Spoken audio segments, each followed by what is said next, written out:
When people talk about African fashion, words like cultural, tribal, or ethnic come up, but European or American fashion is just fashion. At first glance, it might not seem like an important difference, but the language we use shapes the way we think. It influences what we see as fashion, what we see as culture, and what we believe belongs at the center of fashion discourse. What if we stopped treating African fashion as a cultural category first and started studying it as a way of thinking about design? Hi, I'm Linda, and welcome to my channel. This channel uses African fashion as a lens to understand people, culture, history, power, and design, and invites others to see the world differently through what we wear. In this video, I want to talk about African fashion, but not in the usual way it's often discussed, not as heritage or representation, but as design thinking. I started thinking about this because I noticed how quickly African fashion gets placed into cultural categories, even when the work itself is deeply technical, conceptual, and design driven. And I want to ask, what changes if we stop seeing it as separate from the global fashion conversation and start seeing it as part of fashion knowledge itself? African fashion is often described using words like culture, heritage, or tradition, and those words are not wrong, but they are only part of the story. I feel like they don't fully describe what is actually happening in the design process, because when we use those labels, African fashion becomes something we observe from the outside rather than something we study as actual design intelligence. Meanwhile, European or Western fashion is often described in neutral terms like style, innovation, or simply fashion, and that creates an invisible hierarchy in how we understand creativity. But fashion is not just about clothing as cultural expression. Fashion is about design decisions. It is about how silhouette is constructed, how materials are chosen, how texture is used, how color communicates meaning, and how structure is built. And African designers are working with all of those elements, which means African fashion is not outside fashion discourse.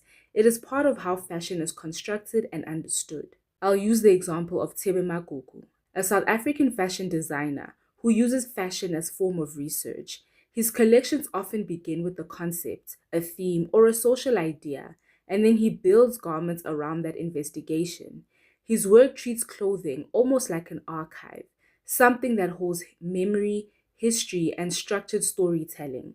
He's actually said that he wants his work to be seen as encyclopedic. So in his case, fashion becomes a way of thinking through ideas, not just expression. Then there's Kenneth Ize from Nigeria. His work is rooted in Aso Oke weaving traditions.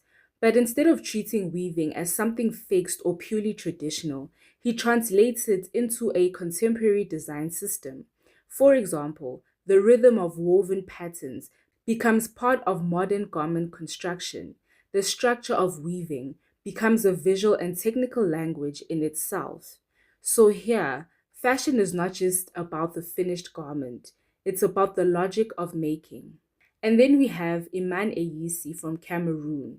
He works within the world of couture and high fashion tailoring. But what he does is he expands what materials and references are considered couture worthy.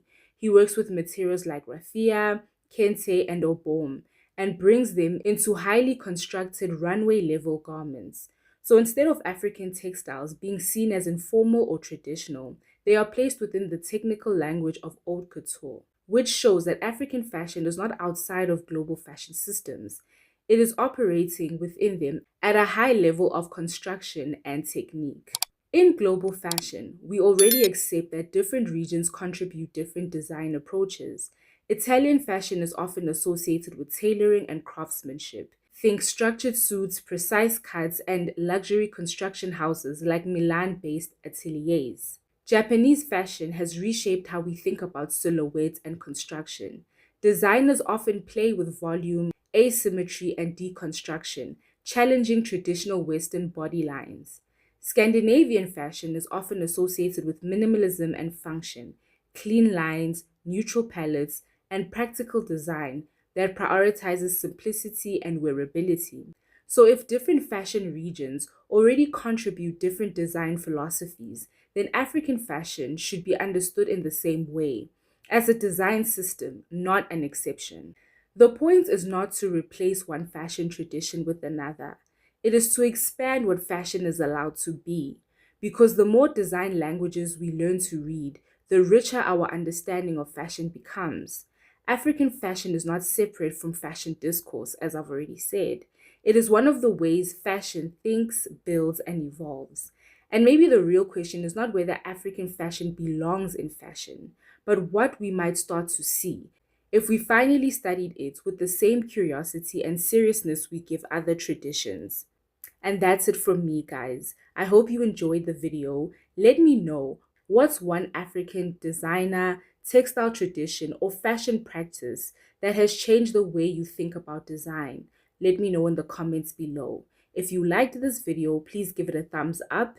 Please subscribe if you want to see more videos like this. Share it with your people. Thank you so much for watching, and I'll see you in the next video.